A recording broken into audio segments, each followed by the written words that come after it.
of the seminar is the title of the seminar is Theory in Times of Pandemic.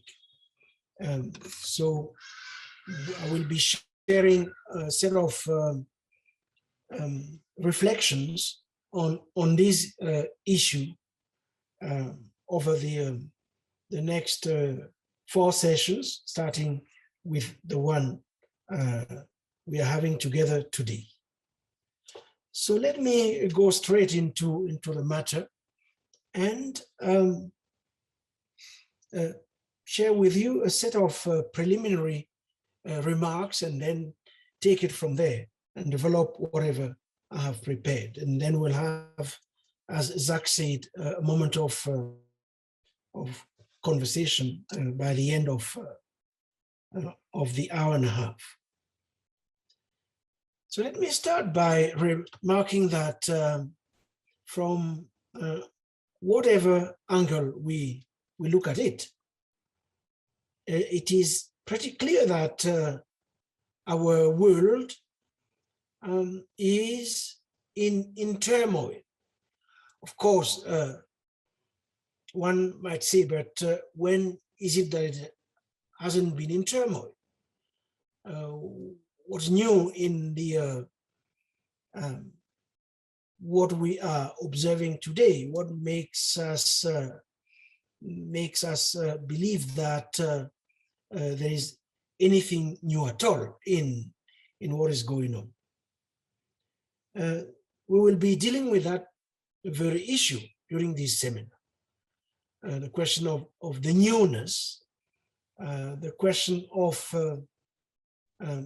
contemporaneity, if you want. Now, it is also true that many have been trying to describe the era in which we find ourselves. I think there is somewhat of an agreement on a number of facts. First of all, there is some kind of agreement about the fact that this is an insecure moment. This is an uncertain moment. Questions of insecurity, questions of uncertainty. Uncertainty and insecurity, which makes it difficult to predict anything, to predict it with any plausibility that what is predicted is in fact what will happen. So predictability is no longer resting on the kind of grounds it used to, if only because most of what is predicted either hardly happens, or what happens at the end hardly conforms to what was predicted.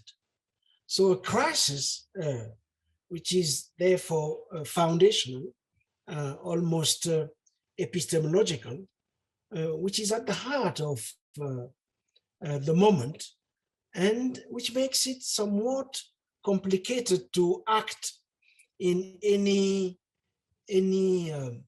not rational way, but to act with in a compelling manner. In any case, insofar as the task of transforming the present is concerned. So it's an insecure moment. An insecure moment, as far as I'm concerned, is not necessarily a moment of dread, as David Goldberg puts it in his latest book, the title of which is indeed Dread. David Goldberg published this book very recently with Polity Press.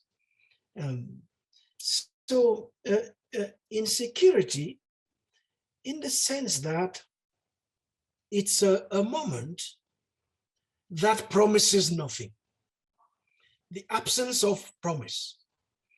And I would like to highlight this impossibility to promise anything as probably a key characteristic of the times we live in, and an element which makes this time peculiar, to say the least. I mentioned the impossibility to promise anything because not so long ago, in fact, modernity was premised precisely on the idea of a promise.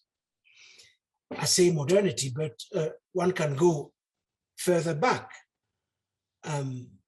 Major monotheistic religions were founded on one form or the other of a promise for a better future, a promise for eternal life, a promise of salvation.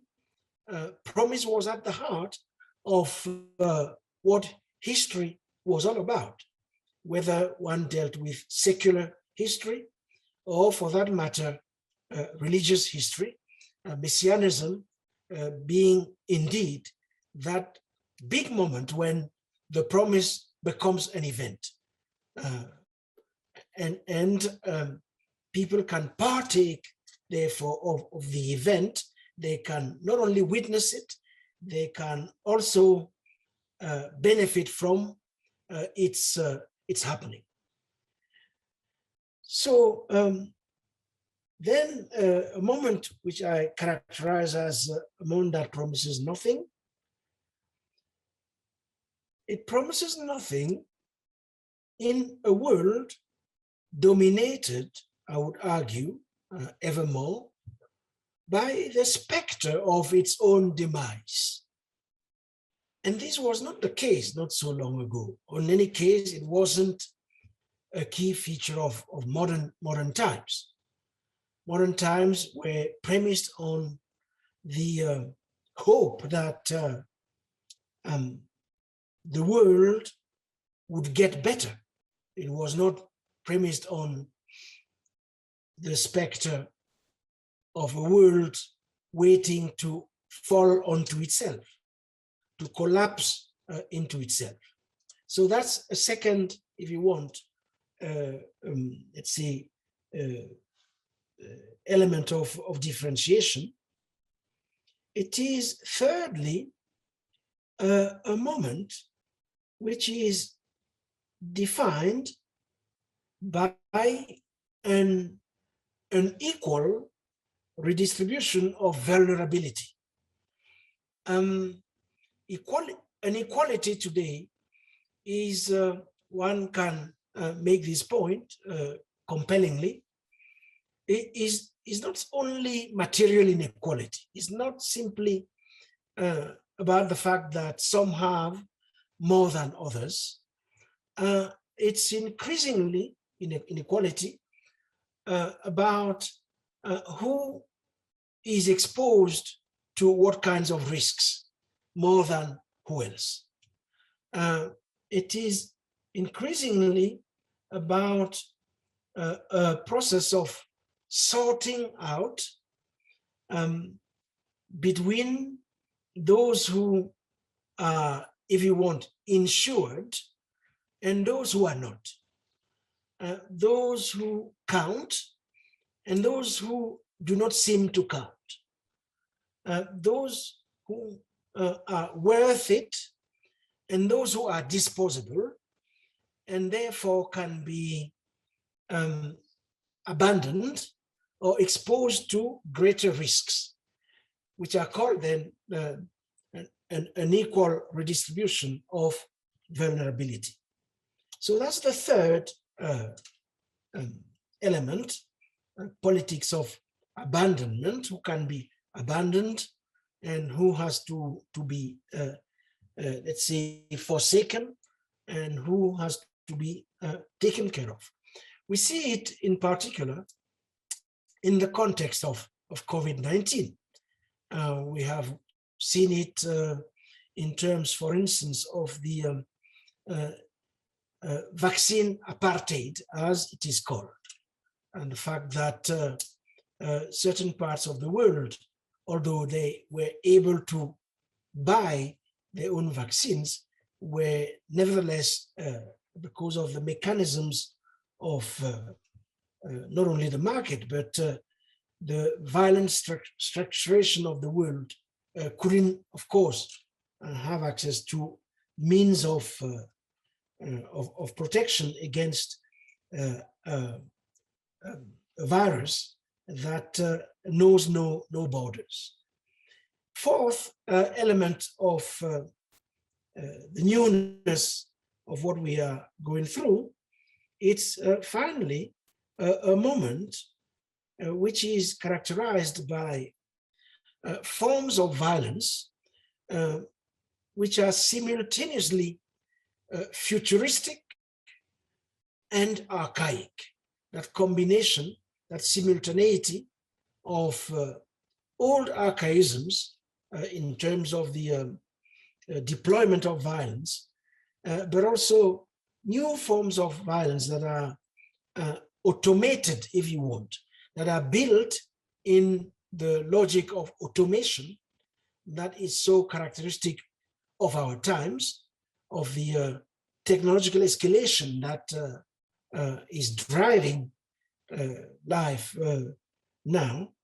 And one example is what I'm sure many of you have followed not so long ago, fact that on a pavement in a major city in the US, a Black person can be killed live, the body basically brought to stand still through suffocation. Can be this form of killing, which is bodily, body against a body, forms of killing that are let's say, target the anatomy, in this case, the respiratory tract. So you can't have more than that in terms of primitive means of taking life. And yet other means of taking life, which, as I just argued, are more abstract, almost invisible,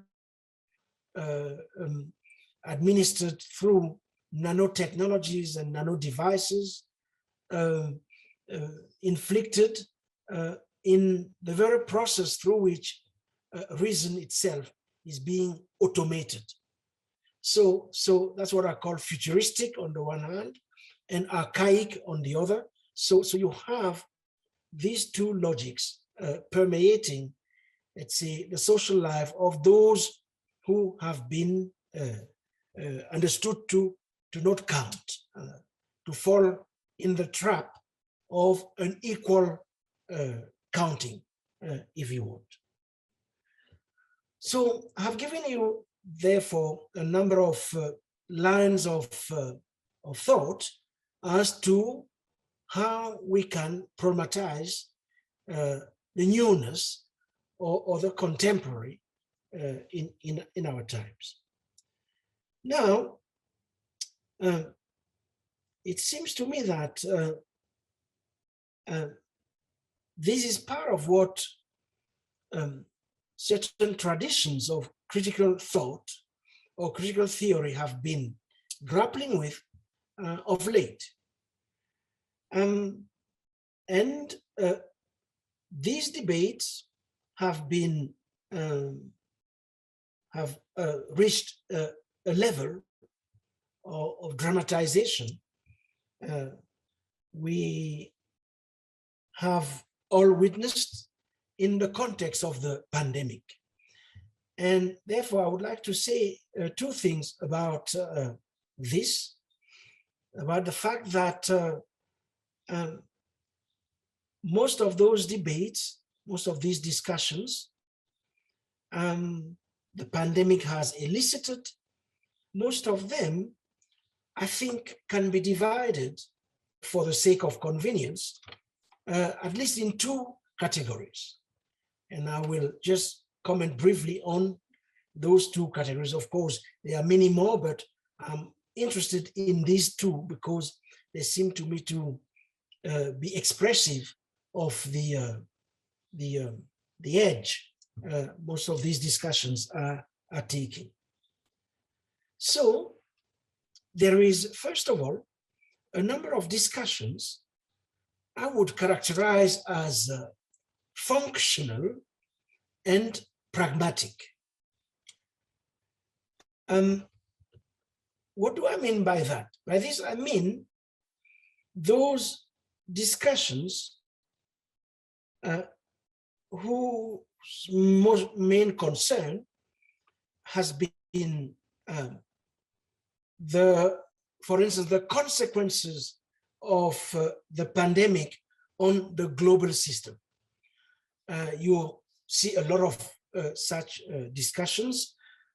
Questions are raised, for instance, such as whether we will, as a result of the pandemic, whether we will witness more arguments for a strong state.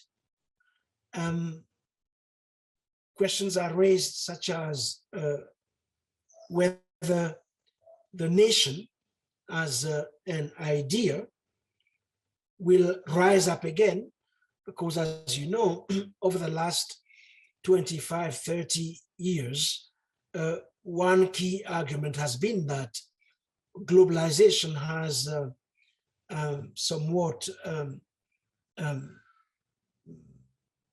let's see, globalization has denationalized belonging, that the nation state has lost ground to the market. So you have people wondering whether, as a consequence of the pandemic, we'll see, let's say, a return to these times when the nation state was the guarantor of people's protection, security, and belonging. So you have questions such as whether states will rebuild their own national production capacities in order to not be dependent on delocalizations all over the world. Such debates are, as far as I can see, functional and pragmatic, and the pandemic has elicited a lot of this. Then there have been a number of discussions which aim at raising some of the most fundamental questions the pandemic has revealed. And this second category has different strands, and I would like to focus a little bit on the strand of debate opened up by Giorgio Agamben a year and a half or 2 years ago. Agamben, for those of you who have been following this, the coronavirus is hardly different from a normal flu. That's the argument he opened up right at the beginning of the pandemic.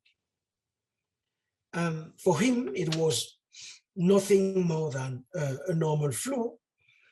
And he was lamenting the fact that containment measures against COVID-19 were, in his eyes, being used as an exception in order to allow an extraordinary expansion of the governmental powers, especially powers of imposing restrictions on freedoms. In short, for him, governments, especially in Western democracies, were using this ordinary event in his eyes to curtail freedoms. A process he believed had started, of course, with 9/11 and was now in a phase of, let's say, generalization and globalization, so to say. Agamben has written a number of pieces later on. He hasn't retreated from this key argument. In fact, most of his later interventions have aimed at consolidating it and keeping it as a central feature presenting it as a central feature of our times. Now, of course, as you can imagine, there have been a number of responses to Agamben's thesis. At least one of these merits our attention, one or maybe two. The first one is a response formulated by another Italian philosopher called Roberto Esposito, has written extensively on a number of questions related to biopolitics, largely understood. So in one or two words, Esposito basically argues for a return to the paradigm of biopolitics. For him, if we want to understand properly what time is it, what time it is, if we want to understand the now, the best category to do so is to go back to the category of biopolitics, the history of which is rather complex. We can come back to it later on, but the concept of biopolitics has been put into circulation, especially in the 70s by Michel Foucault, and has helped a lot of thinkers to make sense of, let's say, what's going on in our times and in the world. So a rehearsal of Foucault's argument, Foucault indeed, who thought that in the last 2 centuries and a half, politics and biology have progressively formed an ever tighter knot with problematic and at times tragic results. Tragic results in the sense that, for instance, the intervention of biotechnology on domains that were once considered exclusively natural, like birth, like death, like the management of immigration. All political conflicts today have this relation embedded in them, this relation between politics on the one hand and biological life at their core. At least that's how Esposito, let's say, redeploys Foucault's argument. To put it simply, his argument is that politics and medicine are tied in mutual implications, something, he argues, that has ultimately transformed both. They are no longer what they used to be. They have been, let's say, reshaped by their mutual entanglement. How?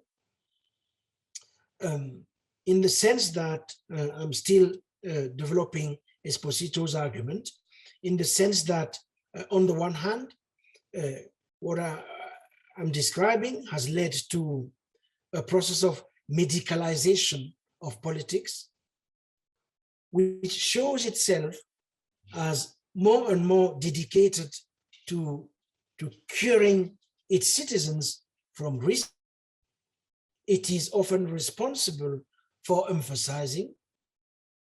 And on the other hand, says Esposito, we witness a politicization of medicine. So on the one hand, a medicalization of politics, and on the other, a politicization of medicine. A politicization of medicine in the sense that medicine is more and more invested with tasks of social control that do not belong to it in the first instance. And he comes to, therefore, the conclusion that both these tendencies, the medicalization of politics and the politicization of medicine, these tendencies have deformed politics compared, of course, to its classic profile. They have deformed it in the sense that politics objectives no longer comprehend single individuals or social classes, but segments of population, segments which themselves are differentiated according to health, according to age, gender, or even ethnic groups. So that has been one way in which Esposito has responded to Agamben.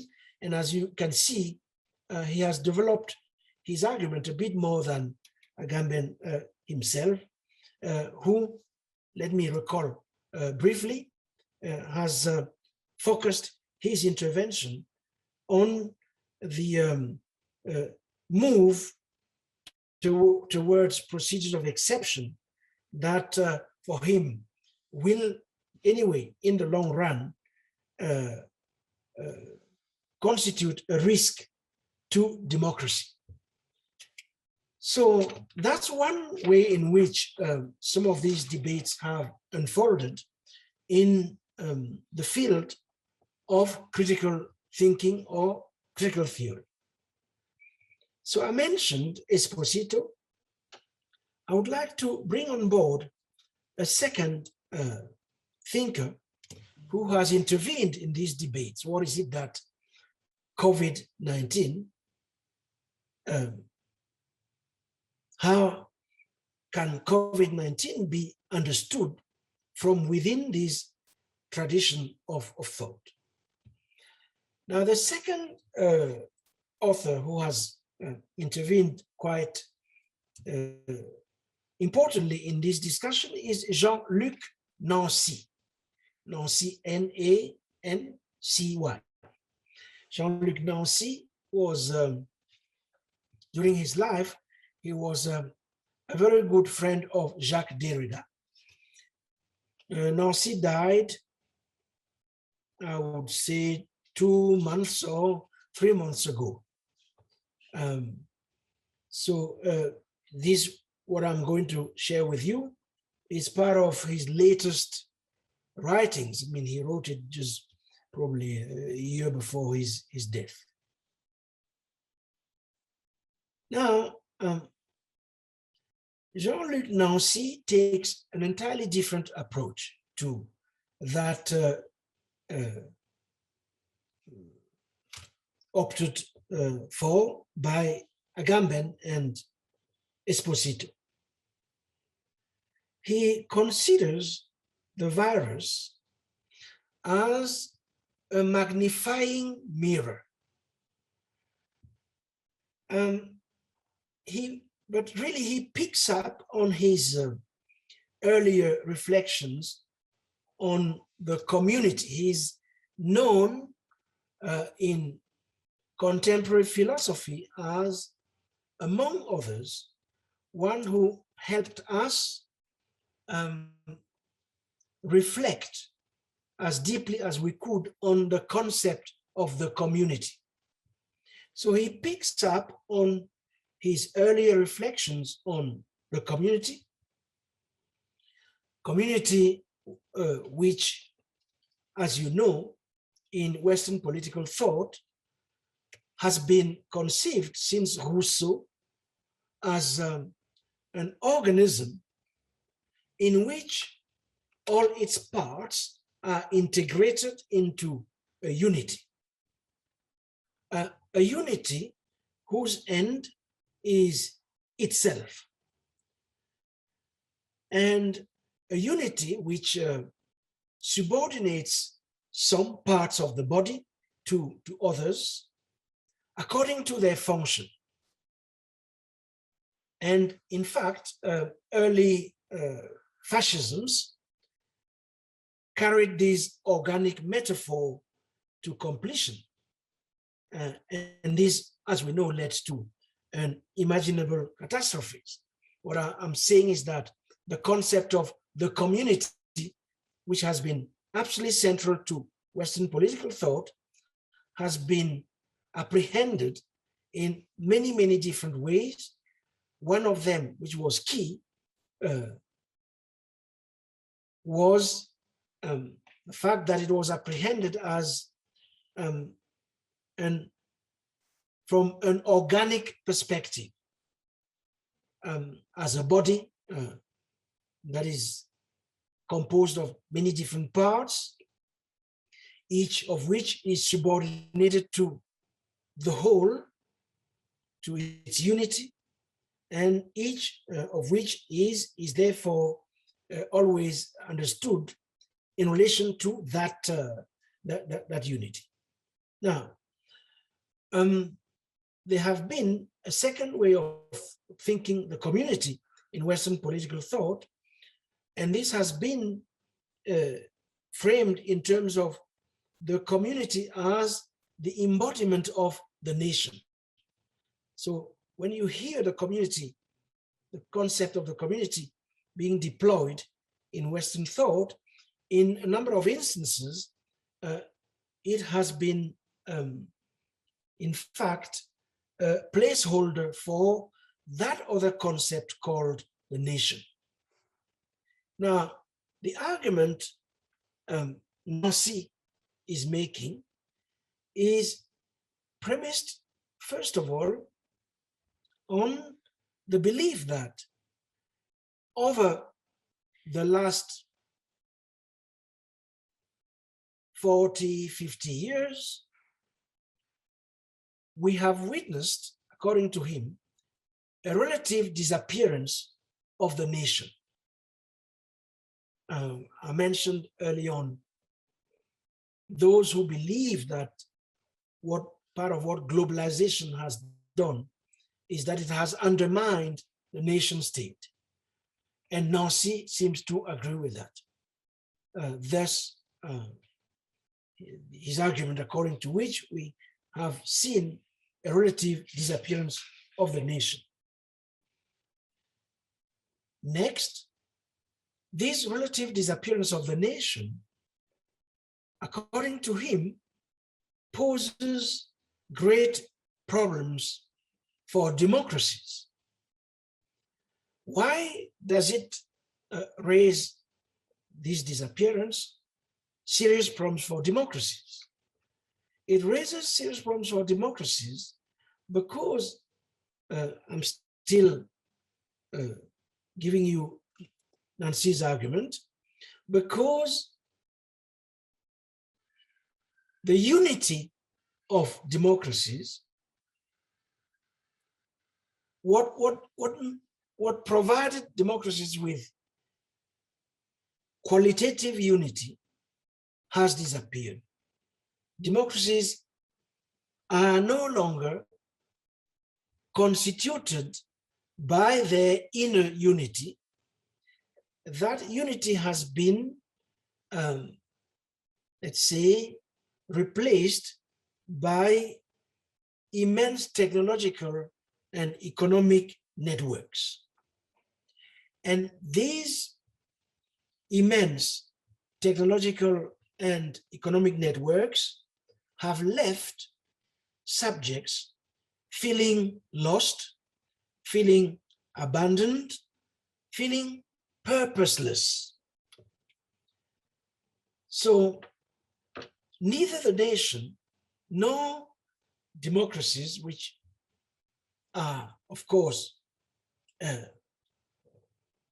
attached to each other, none of these entities is nowadays the container of any meaning other than purely economic, purely instrumental. That's the argument Nancy is making. And he concludes that this is not sustainable.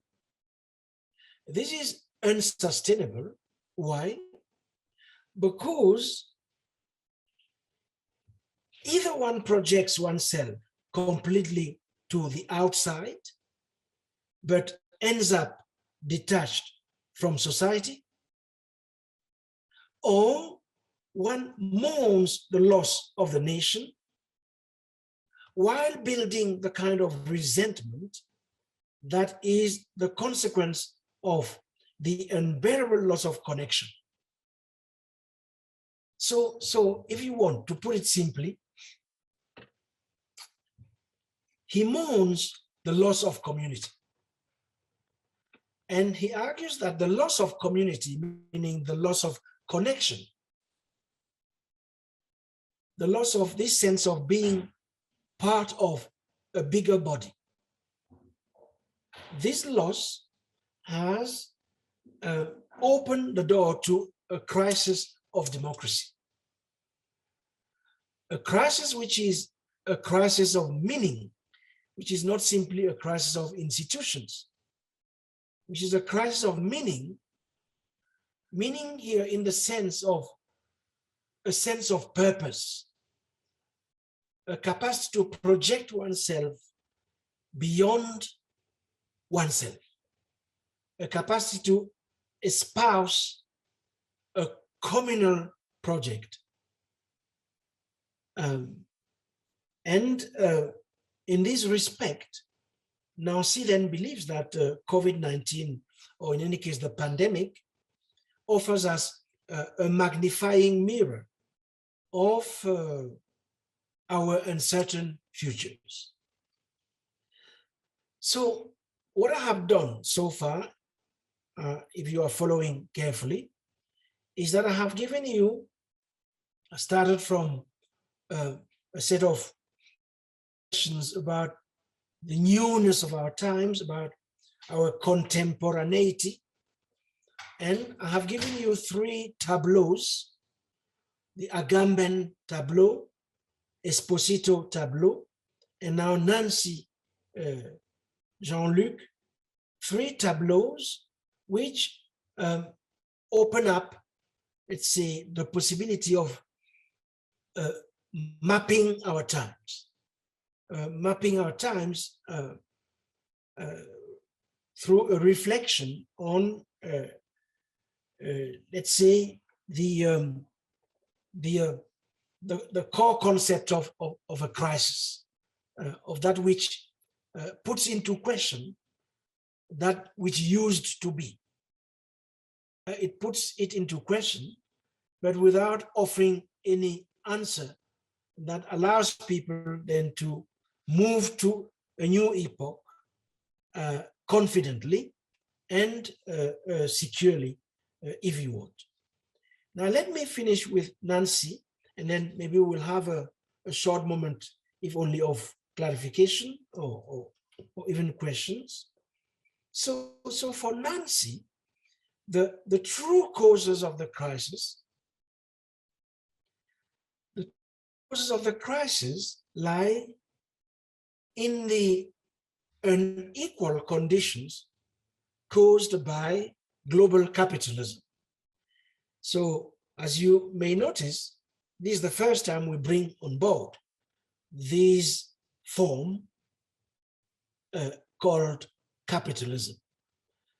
We don't find it in Agamben. We don't find it in Esposito. Here it is with Nancy. Unequal conditions caused by global capitalism, which he accuses of leading to a world deprived of direction or support. I would like you to pay attention to the terms deprived of direction, concept of direction, and deprived of support. Then Nancy goes further and asks whether something new can emerge out of this condition. He says, yes, something new can emerge out of this condition. What is that something new? His response is that something new is spiritual. Spiritual. I quote him, this is where things must go. So as you can see, Nancy goes really further than the first two thinkers who were content to limit themselves to, we call it in French, un constat. A constat you observe, but you don't make a judgment. Or if you make a judgment, the judgment is implicit. Because when Agamben laments that in the context of the pandemic, power, whatever that means, has used COVID-19 as a pretext to impose a state of exception. He's lamenting an earlier state when, of course, democracy was working. But he doesn't go further than that. Nancy believes that things must go in the direction of the spiritual. Why does he believe so strongly that that is the way to go? He believes that that is the way to go by going back to the history of Europe, the history basically of the 14th and 15th centuries. As you know, the 14th and the 15th centuries in Europe were characterized, among many things, by two dramas, two tragedies, plagues on the one hand, and wars on the other. But in the midst of plagues and wars, European societies of the 14th and 15th centuries were also able to invent what has been known as humanism. The birth of European humanism, let's say the place of birth of European humanism, is to be found precisely in the midst of this turmoil. The turmoil of wars and the turmoil of plagues. The same goes for classical art. For instance, it emerged precisely during these tragic centuries. The thoughts of reason, concepts of experience, literature itself, all of this emerged out of that turmoil. So Nancy believes that the time we live in, the crisis of democracy, the crisis of capitalism, the COVID, which is more or less similar to a plague, on the with the backdrop of the wars that have carried us since 9/11, the wars on terror, so forth and so on. He believes that out of all of that, something can emerge, provided we follow the direction of the spiritual. But as soon as he has said that, he himself notices, but then in the 14th and 15th centuries, I quote him, history had not yet run out of breath, which suggests that although he believes that this is the direction we should be taking, he doesn't believe that we are in the position to take it, because